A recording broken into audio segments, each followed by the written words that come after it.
Welcome to the Circle of Trust podcast with your host, law firm CMO Keith Dyer. Brought to you by LEXGRO, the leader in law firm marketing strategy, training, and implementation. If you're ready to grow your law firm with predictable case flow and revenue, you're in the right place. Hello, everybody. Welcome to the Circle of Trust podcast, LEXGRO's podcast, where law firms can come get objective, educational material and advice and lessons. And today, our esteemed guest is a really good friend of mine that I've known for many years. She's a friend of my family's, and we worked together on multiple projects, including a lot of attorney marketing together. She has a wide breadth of experience across every aspect of the main traditional marketing channels. My friend, Ginger Seger. How you doing, Ginger? Good, thank you, Keith. That was a nice introduction. Yeah, every once in a while. I'm good talking about other people, not as good talking about myself. No, I really do have a lot of respect for Ginger. We are currently working together on a couple of different campaigns. She and I have always worked really well together. She's also always been a very objective person. And so tell us a little bit about your background, Ginger, like how you got into this, why you got into it, where you're from. You know, we want to know a little bit about Ginger. Okay. Tell us whatever you want us to hear. Okay. I was born and raised in Charlotte, North Carolina, and I graduated from University of North Carolina at Wilmington with a marketing degree. And my sister was a cable advertising salesperson, and she got my first job for me at Cable AdNet in Charlotte, which morphed into Spectrum and Time Warner, and is still a cable sales advertising company today. But I spent my first 6.5 years there. Then I went to Cox Media and sold internet back before internet was cool. I went on joint appointments with television reps from Cox Media to sell internet. And then from there, I went to WJZY TV, which was an independent station in the market. And I stayed there a little less than 3 years. And then I went into radio. So I went to radio at Clear Channel Radio, which is now iHeartMedia. Was there 13.5 years. One of the biggest radio groups in the country. Yeah, it is the biggest group in the country. That's what I thought. Yep. And then I really wasn't looking to leave, but after 13.5 years, I had a manager leave and go to Billboards sales, who lured me over to Billboards sales, where I spent about 9 months selling outdoor. And I realized that was just not my cup of tea. So I went back into radio for Beasley Media Group, where I now am, and I've been there almost 10 years. And now we have a full suite of digital products, radio, streaming television, but mainly radio, 6 radio stations. And so that's where I am. And so I've been in it for 33 years total. And you sell all 6 of those stations, don't you? I do. I sell every one of them. And they're across every different format. Right. We have 2 urban stations, a country station, an adult hit station. We have a pop radio station, which is more younger audience. We have a sports station, a Hispanic station. Actually, we have more than 6 now. We have some that are on a translator, and we have an adult contemporary. So we have just about every target you could think of. Awesome. Yeah. And I mentioned that because I wanted people to get a full breadth of all of your experience. I mean, it really is amazing. Tell me one thing about the outdoor. What was it about outdoor that you maybe weren't as comfortable with, or was it the situation you were in? That I know that can sometimes be the case. And you know, I think billboards are great. I have had a lot of success with them, but I really have had a lot with radio too. So maybe tell us a little bit about that. I'll tell you what I think the pros and cons are. Taking the personal stuff out of it is, when I was there, I actually learned from the billboard company that the best media to partner with Billboard was radio. And it makes Exactly. complete sense because you're driving down the road listening to the radio and you're passing a billboard. So it's great for frequency. Billboards are great for frequency, but they can quickly consume a lot of money if you want to do it right. So if you want to be on all the major thoroughfares where the most people are passing by the billboards, it's going to cost you a lot of money. You're going to get great frequency, but you're not going to be able to target. So there's good and there's bad. There's a place for it. It's really, in my opinion, mostly for directional. It's great for turn here, 2 miles ahead, or just branding, because you only get about 6 words on a billboard and you really can't show any emotion. You can't do a lot. You can't really tell a story, but it is good for branding and it is good for frequency. Yeah, and and to your point, I've done so what you mean by the directional, and this isn't as this is not as applicable for a law firm. It's more applicable for, say, a restaurant or a chain like Right. Bojangles. You're driving down the road, turn here and get gas at Pedro's, or you know, the Bojangles exit 43 off Highway 95 in Richmond, whatever. I'm just giving ideas. So that's the directional part you meant. As Right. far as branding goes, billboards are a stellar way to brand, right? If you Yeah. really, but Yeah. to your point, I think what you're saying is buying one billboard can have some help, like in a big intersection, maybe. But Yes. buying one billboard is what you would do for a directional buy. Buying multiple billboards in a contained area, in a geographically limited area, is the way you brand with billboards. Right. What I teach is to make use not just of the vinyls, but to have a mixture of vinyls, digitals, posters, even odd size billboards. So just when your demographic is on their routes, where they go to eat, where they go to work, where they go to play, your demographic, the routes they're on, that you want them to see you over and over again, over and over Right. again, right? And to see the Yes. same image, same thing over and over again. And for it to be simple and clean and in alignment with the rest of the brand, visual, at least if it's visual, and it's got to be very quick, right? And great reads. Those are the kind of keys to me. Right. Not a lot of Good words. reads, not a lot of words, straight to the point. Injured, Right. who speaks for you? Whatever, right? Perfect. Yeah, or injured, call Dave, whatever it might be. So that's my thoughts on it. And then I love the radio because you're able to break down barriers if you get the right endorsers and the right people. You don't always have to have them. And maybe your endorser could be somebody from the market that isn't on the radio station. But I really like that strategy that we've kind of been able to be successful with, where we have someone come in and speak on behalf of the firm, because that person or those people that we choose, the influencers, the spokesperson, they already have a connection with the actual the end user, the listeners, right? Yes. So they trust them. They don't have to trust the firm, because they're getting, even though the firm is trustworthy, they would get their trust built and their familiarity built already in with the influencer or the personality. That's why I think it's important for the client, the law firm, and the personality to have somewhat regular conversations, and definitely an initial meeting where they Yeah, they need can to know each other. spend some time and really get that trust factor, because you're going to hear it, you're going to feel it when that personality talks about that law firm. You're going to hear it in their voice if they really believe what they're saying. And if they really trust this person, it's going to come across. And there's no other media on the planet except for maybe the internet with an influencer where you can actually persuade somebody with the influence of a live person that can talk about them in a personal and emotional way. Yeah, exactly. So let's take a step back real quick, and let me ask you how much the media has changed in the past 20 years. Isn't it amazing? Oh my goodness.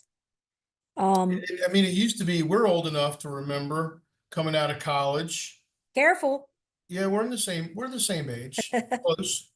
Coming out of college, we had, the internet was there and people knew it was there, and websites were good to have. They were starting to become a necessity, but they weren't quite yet. We didn't have Facebook. No, There's no social media.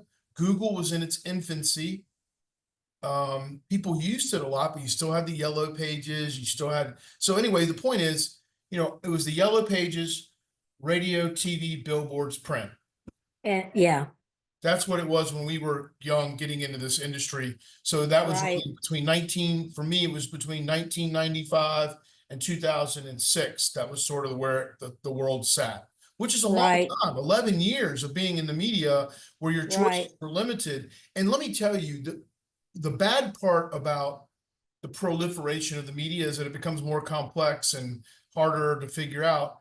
The good part is it creates all kinds of great opportunities to do different things, and you can make different things work in ways that you may not have before. Anyway, so I'll shut up and ask you, what has it been like for you to adjust to all that?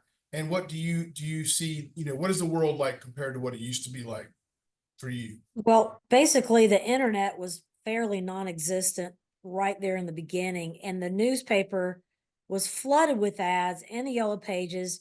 Basically, today the newspaper and the yellow pages are non-existent. They're not even a player anymore. No, people do TV not is find their products through a phone book. TV is still very powerful, but it's also heavy DVR now. People really rarely watch live TV unless it's sports or news. So TV has been DVR'd, time shifted, and people are getting their news elsewhere. I mean, you can get your news and information a whole lot faster in other ways, but radio's kind of been steady. It really hasn't lost a lot of listenership over the years. The weekly listenership, no matter what demo you're looking at, is still over 90% for most of the demos, whether it's 1834, 2554, 3564. Most people, 90% or more, are listening to the radio at least a couple hours a week. So it's still very, very powerful. But what I would say, and I'm open to all medias, but I think the most flexibility is you'll find on radio, because you can not only do live commercials, you can do recorded commercials. You can have live streaming on your favorite radio station. If you're not in the car, you can hear your favorite station on uh, Spotify, iHeart. Those same radio stations are living on all those platforms. So like with our 6 radio stations or 7, we're called one line reporting. So what you hear on the radio is the same thing you're going to hear if you put your earbuds in and you're listening while you're working out or you're doing chores or whatever it is you're doing. You're going to hear that same station and the same ads if you're listening away from the car. So it's just really changed that way. You can get that radio station anywhere you want, on your phone, on your iPad, your earbuds, wherever it is. You can get that station and those commercials.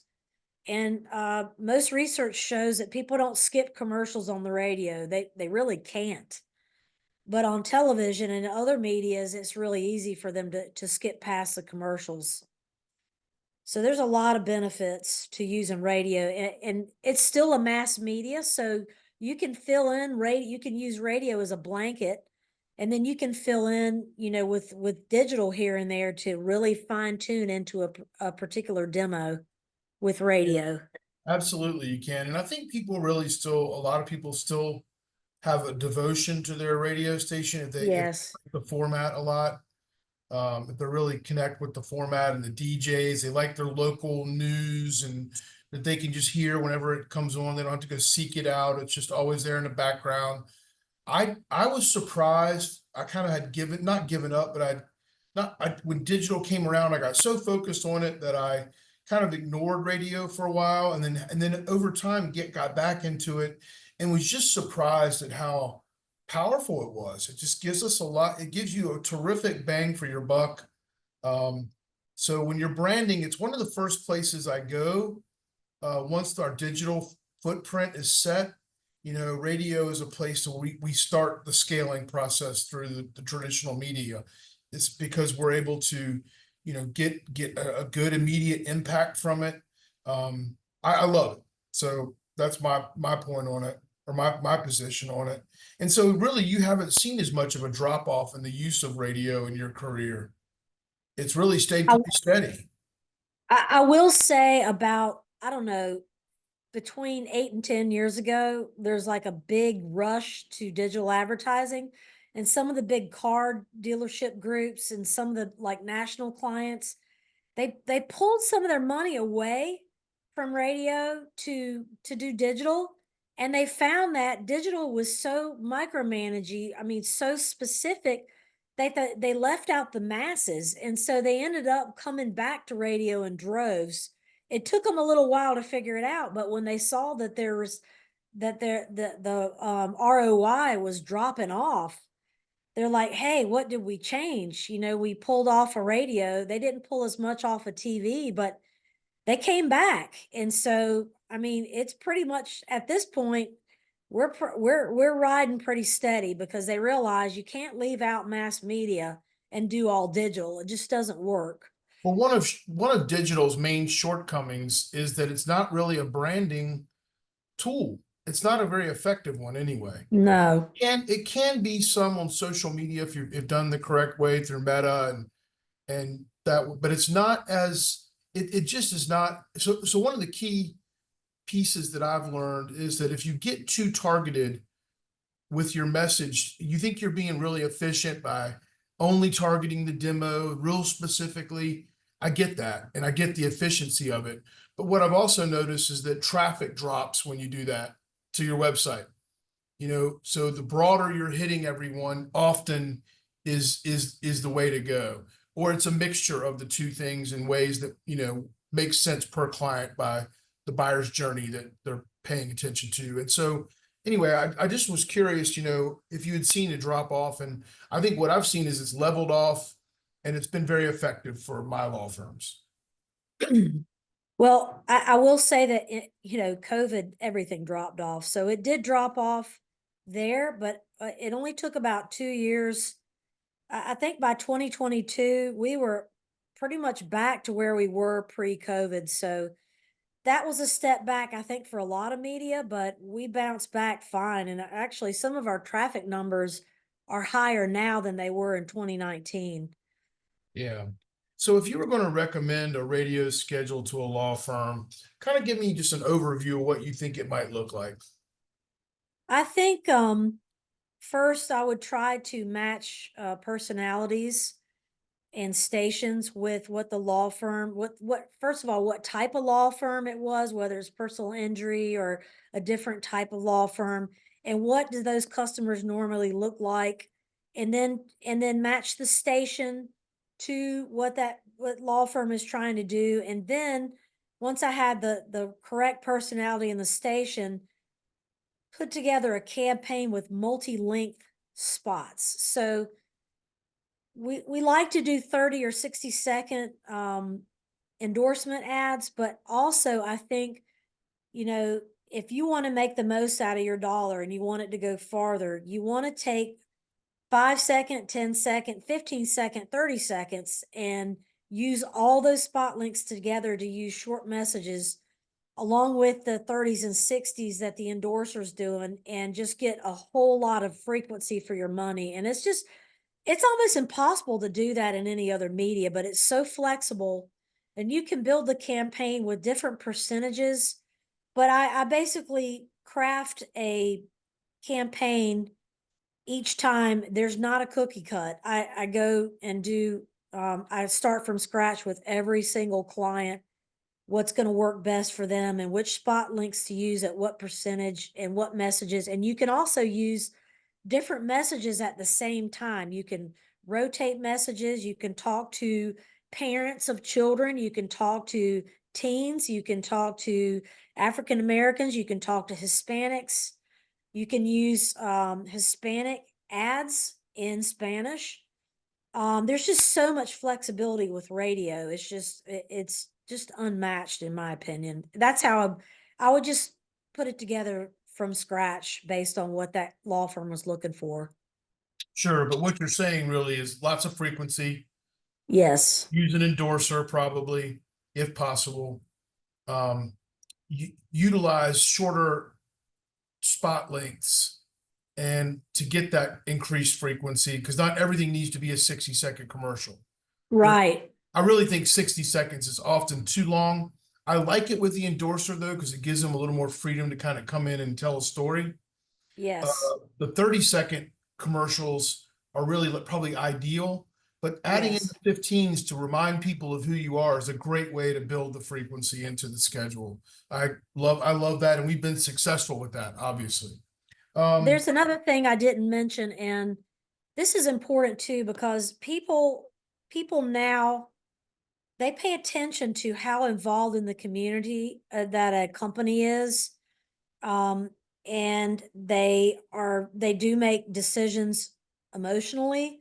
So if somebody's been injured and they've been in a wreck, or they're out of work, and there's so much going on, they're stressed out, they're pressured, they got insurance companies calling them, they've got, a lot going on, and then you hit them with a message that's emotional, and you've got a law firm that cares, that wants to take the onus off of you as the injured client, and they want to just say, hey, you let us handle this. You just focus on getting better and let us just take all the details off your shoulders and we'll handle it. That, messages with emotion and care for the person that you're talking to, the audience. And not only that, is getting involved in community events that Yep. help the community, Mhm. which I've done many of those where you have, the underserved people in the community. You're helping parents, you're helping their children, you're doing things in the community, you're raising awareness, you're raising money, you're giving haircuts to kids that are getting ready to go to school. Their parents can't afford it. I mean, you're donating candy to a Halloween festival for underprivileged kids. I mean, not just that, but even other things that raise money for cancer awareness, whatever it might be. Every community has multiple events, and usually the radio stations are right in the middle, and they're raising money. The Santa events where they raise money, and they take donations for toys for kids in the hospital. There's just so many things that a law firm or any business can get involved in through the radio station. And not only will they get the feel good, they'll get the participation, they'll get the community awareness that people will notice they're involved. They also get lots of promotional announcements on the radio, which adds to the frequency that they're already getting with their commercials. I love that you mentioned that, because that really is a huge deal. When people see that their community is being supported by someone, they don't forget it, and so Right. it's like developing a closer bond and a friendship, that people will start to trust you more. Yes. So like the first thing you want them to do is remember who you are, and then the next thing you want them to do is trust who you are, right? So that's the way to do that. I think the celebrity endorser combining, so like if they have their own events that you can support that they're putting on, that's even more powerful, right? Because then it becomes you're killing more birds with one stone. You're connecting with the endorser's connecting with the community's connecting with you, and it's all works together in a synergistic fashion. I think it's overlooked a lot and considered silly because you don't see a direct ROI from it. But that's a mistake. Is to ignore it is a mistake, in my opinion. I Um, agree. yeah. So, like, what are some of the biggest mistakes that you see, not just law firms, but businesses in general making when they advertise in general and even on the radio? Like, what do you see some of the biggest glaring, like, oh my God, I can't believe they're doing that? Like, for instance, we were talking about billboards. One of the biggest mistakes I see people make is they just put up a billboard that says, David Riley, Esquire at Law, give me a call. So David Riley probably is not a generalist. Most law firms are not generalist law firms anymore, and he doesn't want every single type of case calling him. But now his intake department is going to be flooded with calls about often many areas of practice that he doesn't even practice. And so that's a waste and it's inefficient. So anyway, what are some of the things you see that are mistakes that people make, particularly in radio, but even in general, other types of advertising? I think there are two extremes. The first thing that comes to mind that I've experienced my whole career is people want to dip their toe in and they want to try it for a month and let me see if I get calls. And if I don't get any calls, then I'm not going to continue. But if I do, then I'll sign a long contract. It should be the other way around. It should be you sign a long contract and then the calls come. It's going to take time. It's going to take frequency, and the latest research shows that you need to touch somebody 8 to 10 times before they even consider your business, consider doing business with you. Before it used to be 3 to 4 times, but it's just people are touched by so many different medias and they're so busy that you just need to be in front of them, and you can't just try it out. And that goes for any media. You can't just try it for a month and expect the doors to be blown off. I mean, there are instances where that happens, but it's rare. So you got to be willing to put down the annual agreement and just let the process happen, because it takes time. You're talking about people's trust. You want people to trust you. Think about your own personal relationships. How long did it take you to trust person A before they became a really good friend of yours? There has to be a lot of touch points before you get to that trust factor. So that would be the first thing, is just trying to take a shortcut to trying it out. You need to do a long-term contract. And if your research is done right, you're choosing the right media, then you will get results. And probably the other extreme is somebody just blowing too much money on one particular media instead of a media mix. So that's where someone like me or someone like you comes into play, where you piece together a perfect multimedia campaign that touches people at different places: in the car, on their phone, outdoors, doing something else outside, on the move. But you really do need a mass media like radio. And then you can fill in the gaps. Oh, actually, Billboards mass media too. So it just depends on what the client's trying to achieve. But I mean, they don't plan on closing their doors in a month. So whatever they do is they're going to have to plan out and plan long term, because you can't expect to shut the advertising off and the leads to keep coming in. No, So I totally agree with that. I will say though that let's kind of clarify the multimedia approach. What I don't recommend is someone that's trying to compete in a market where they have a lot of competition, which most personal injury law firms do, but not as much for the other practice areas. Although I think that that's an opportunity for them, is to do more traditional media. But the multimedia approach needs to be done in a methodical sort of stair-stepped process. So you're not spreading your budget too thin, because your budget isn't very big, across too many channels. So right. yeah, so the way I look at that is you build your digital foundation and you start with that, but you also have a small amount of branding going on while you're doing that. Once you get a certain caseload and you see diminishing returns on that, you start adding in more branding elements. Perhaps you go to radio and then to billboards. I've always recommended that TV be the last place you go because of how expensive it is. It can be very powerful, but it's also losing its power a bit because of the sharing of the media landscape that it's done, and the way that we consume TV is changing so much, right? Yes. And then the other thing I would say that I see is, if you want to really touch people and have a great response, then have great creative. You need to have creative that touches the emotional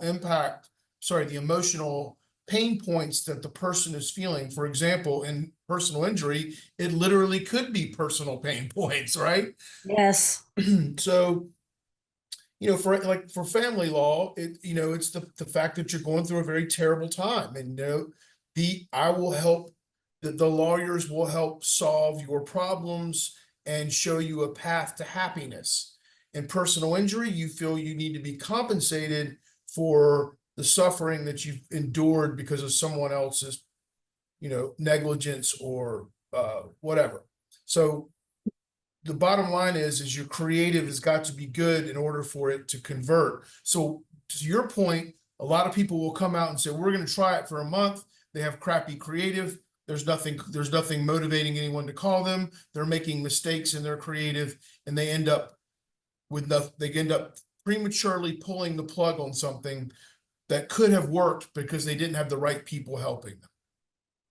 And I'll clarify by saying a lot of this depends on the budget. When I say a multimedia approach, if you have a client with a big budget, then they have the affordability to not layer it too thin with any particular media. It's better to start with like one or two and engage it, and then you can add on. But radio meshes with just about any other media. Radio and internet, radio and billboards, radio and TV. But with the flexibility of radio, you can start on radio for smaller amounts of money than you can with other medias, and it still reaches the masses. That's what I like about it. Yeah, Some of the stations in Charlotte, some of the stations reach between 400,000 and 500,000 people a week. Granted, they're not going to all be in car accidents, or they're not going to all be 25 to 54-year-olds, but with car accidents, really, unless you're under 16, you're fair game to be a potential client for a personal injury attorney. So it's a matter of time before most people do get in an accident. It's just a matter of time, and you position yourself on the radio with your law firm, then eventually that person's going to be like, well, I've been hearing my favorite DJ talk about them for a year now, and I just got someone just sideswiped me, and now I need an attorney. I'm going to call that person. And they might not have thought about that 6 months before, but that's why you need to be steady with it. You need to be consistent. And if you're starting with a smaller budget, radio and digital are the ways to go. Sure. And branding is so important because, and I'll say this because I've always kind of loved this thought, is that you want to be thought of before someone ever searches Google. You want to be the obvious choice. That's the goal, right? If you're not the obvious choice, you're at least one of them that people recognize in a specific geographic area, right? Like a city or a part of the city or a part of the county or a county or 3 counties. And then with radio, you can hit all those areas in a geographic area very efficiently. But yeah, you think about it, like before I ever go to Google, I want to be thinking of your law firm to solve my problem because I've heard of you so long and for so many times and so often. That familiarity can end up generating a lot of business, And the beauty of that is if all they remembered from those ads was your name, you can put that name into Google and you can find all the information you need, the address, the phone number, their services, everything that you need. So that's the beauty in radio and the frequency that you get with the radio ads. Yep. And so when somebody hears a radio ad and they go to Google, having that digital presence is why I say that needs to be laid first, because you want to make sure that you've got all of the real estate that you can occupy there for them to recognize that, yes, this is a legitimate business. They have good reviews. The radio they work together is what the point I'm making. All works together. I've made the mistake of doing radio in markets where I didn't have a digital presence, and it was not good because I feel like a lot of our traffic that we generated from radio was hijacked when the person went to make the Google search. Google gets a lot of credit for Yeah. for attribution, as we call it, like you attributing the ad, attributing a case coming from a certain campaign. Google gets a lot of credit because the person is still going to Google the business because they don't remember the phone numbers. They don't remember the things that we think are so important. They just remember the name. That still happens today. It still happens. Yeah. Yeah. So, with all this said, I think we've kind of given a good idea. Do you want to touch a little bit more on sort of the differences between radio, television, billboards, or recap some of the stuff we discussed? Because they all serve great purposes. They all still are effective. People that ignore them or say, oh, that's yesterday, they're just not understanding that changes in media consumption are happening, but they don't happen overnight. They take long, long periods of time to draw out, sometimes decades. It certainly is years, right? Yeah. So ignoring and not understanding where we are right now is the problem. We're thinking that you need to be in the future. You need to be where people right now are buying your products, your services, selecting legal services, selecting lawyers. You need to see what the journey is going like right now, not worried about what the future is. So anyway, though, we do need to know eventually where radio goes in the future. We'll talk about that in just a second. But tell me a little bit about briefly what you think the differences are in radio, television, and billboards.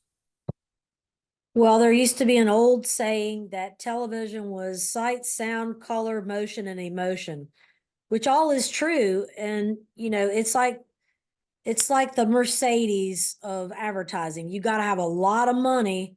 If you have a lot of money to buy TV ads, then you're going to get the sight, the sound, and the emotion.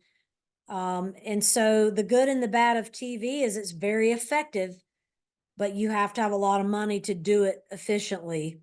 Radio, I've talked a lot about radio because that's my cup of tea, but radio is very flexible, very efficient. You got different commercial links that you can use with the various budget. And one thing I didn't mention is there is besides the on-site events that radio can do, the promotional tie-ins, radio also has something called Q, and it is the visible dashboard ads that you see when your ad is playing on this the same display that you see the radio station on there. You see 103.7. When you look at your dial and you see the digital display, you see what station you're on. Well, Q it allows you to have an image and a 64 character message that comes up and it syncs with your radio ad. So I we love now it. have, We buy it all the time, as you know. I think it's one of the most effective things you could buy. It's better in many ways. It's better than billboards. It's traveling around in your car with you. yeah.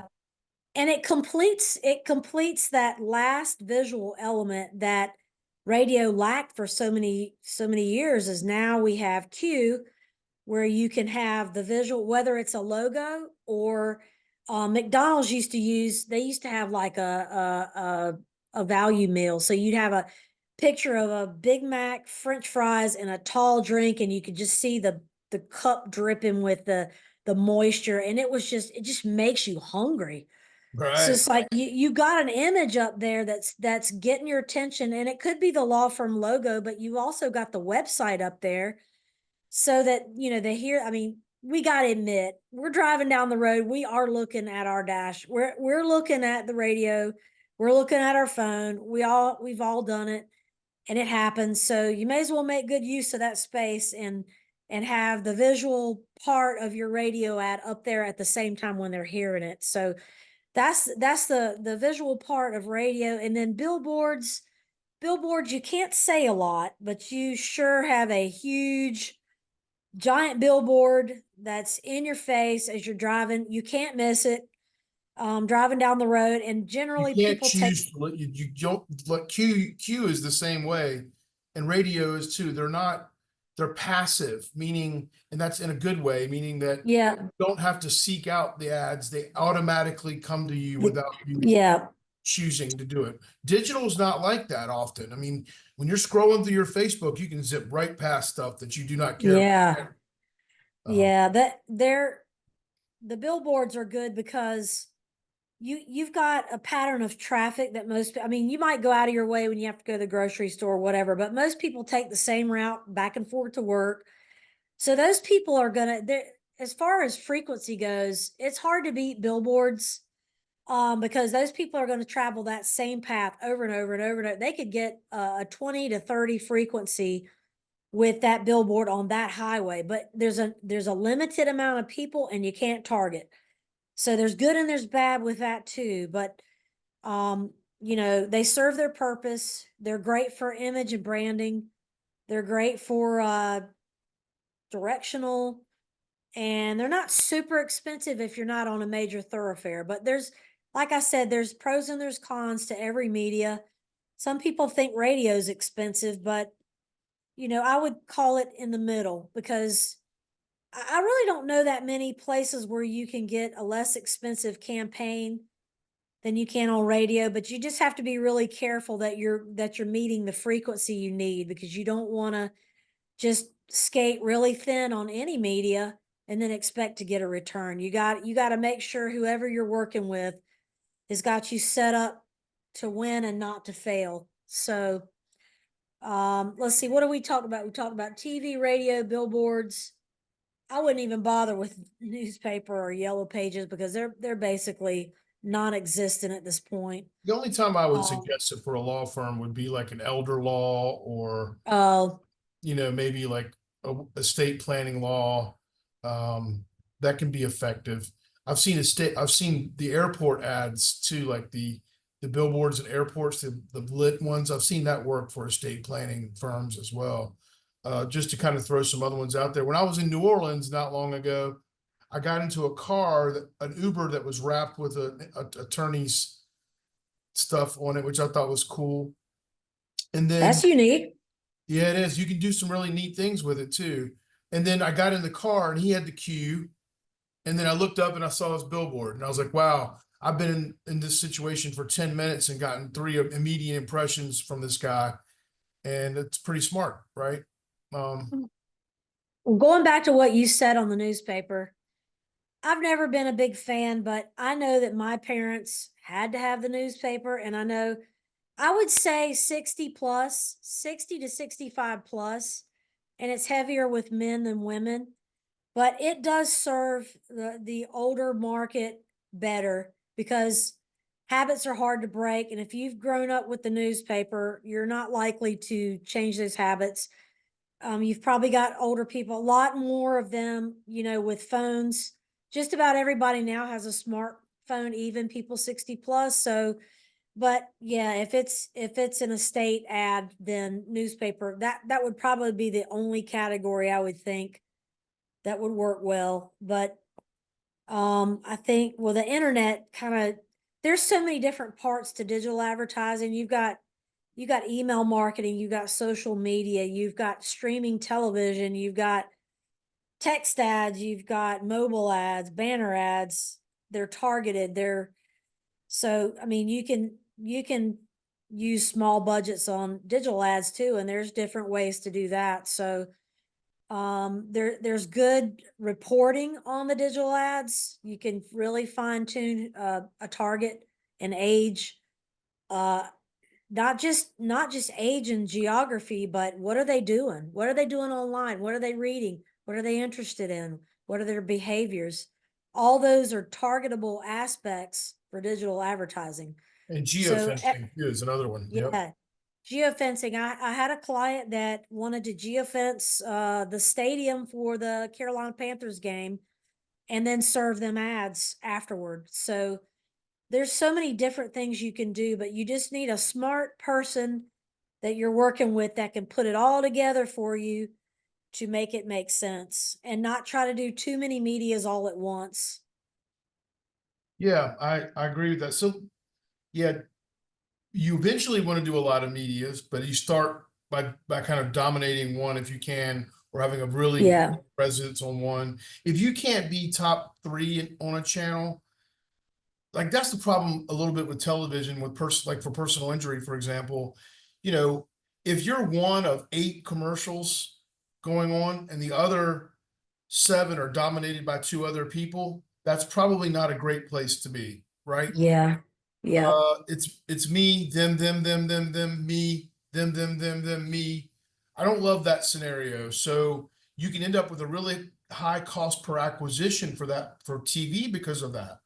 Now there are times where in certain markets where TV, if you can get on and you're cooking with gas, it can really work and work well.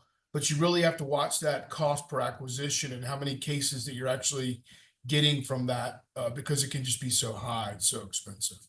So let me wrap this up real quick by asking you what you think the future of radio consumption will be like, and what do they teach there to you guys about what when I say there, meaning at your station and in the industry, what are they teaching you or telling you the state of the industry might be like in 10, 15 years, 5, 10, 15 years? Honestly, they don't say it's a lot about the here and now, but I'm sure that the signals will all eventually be digital. Um, I think it's going to be a long time before radio really ever goes away, but I think there's a lot more listening that's happening on apps, away from the car. Like you're still going to travel in the car, and there are some people that use earbuds in the car, but you don't see them making brand new cars without radios in them. I mean, they just do, and it's not going away anytime soon. But I would say probably more and more listening to the stream from apps, because you can get radio stations basically on several different platforms. Our radio stations are on multiple platforms, but it's a beautiful thing actually, because I can't tell you how many times your ad is running on iHeart, but if you're listening to K104, my station on their platform, you're getting our ads on their platform, and any other platform like Spotify or radio.com or any of the other platforms that are carrying our stations, that those are just more listeners that you're getting that we don't even count. So I just think that it's there's going to be a lot more listening online and on their phones, which is already happening. It's already happening when you're not in the car, you're listening somewhere else. So um I just think it's going to be a while before, I don't even know if radio will ever really go away, but Well, it's free. I'm not really I mean, why sure. would you let Yeah. all the free stuff go away? I mean, Yes. I do, and it's just the brands are built, the formats will stick around. It'll just be consumed perhaps more digitally than it is over the airwaves. But Right. I agree with you. Why would they ever get rid of the airwaves? I don't Unless they see felt it. like it was taking away from them. That's the kind of stuff we're all wrestling around in our heads with, that we just don't know where it's going to go. But the bottom Right. line is we're going to stream a lot, but I still think people want their local radio station, I mean, at least they do right now. Who knows what happens when these younger generations come up, but they do right now. And I know a lot of younger people that listen to Power 98 in these different stations. Yeah. Uh, you They know, like the music. They like they identify with the personalities. They're funny. They're entertaining. They don't get that kind of entertainment anywhere. They're entertained wherever they go in the car. And there's still so many live and local talent, especially on our stations. So I would say there could be in the future more using personalities in multiple markets to save money. I see that happening where they're not just in this market, but you'll hear them on, stations in other markets. There's simulcast. But people still want to be entertained and they still identify with those local people, and they still, when they see them at an event, they treat them like celebrities, and it's just the cool factor. for So sure. I don't think that's going away. I agree with you completely. I just, our listening habits will change, but it'll still be around for the foreseeable future. Um, well, this has been tremendously helpful and educational. And of course, you've been very, very helpful with your knowledge. And I knew you would be. You were one of my first targets to ask to be on, and you were gracious enough to do it. We really appreciate your help, Ginger, and we will make your information available to people if they would like to talk to you one-on-one at some point about maybe marketing, but with your particular stations. Thank you so much for being here. Thanks, Keith. I appreciate it. And happy Thanksgiving to everybody. That's right. Thanks, everyone. And we look forward to working with you more in the future. Thank you, Ginger. We'll talk to you later. Thanks. Thanks for listening to the Circle of Trust powered by LEXGRO. If you enjoyed today's episode, follow us and leave a review. Want to grow your law firm faster? Book a free strategy call at lexgro.com. Until next time, keep growing, keep innovating. Let's grow with LEXGRO.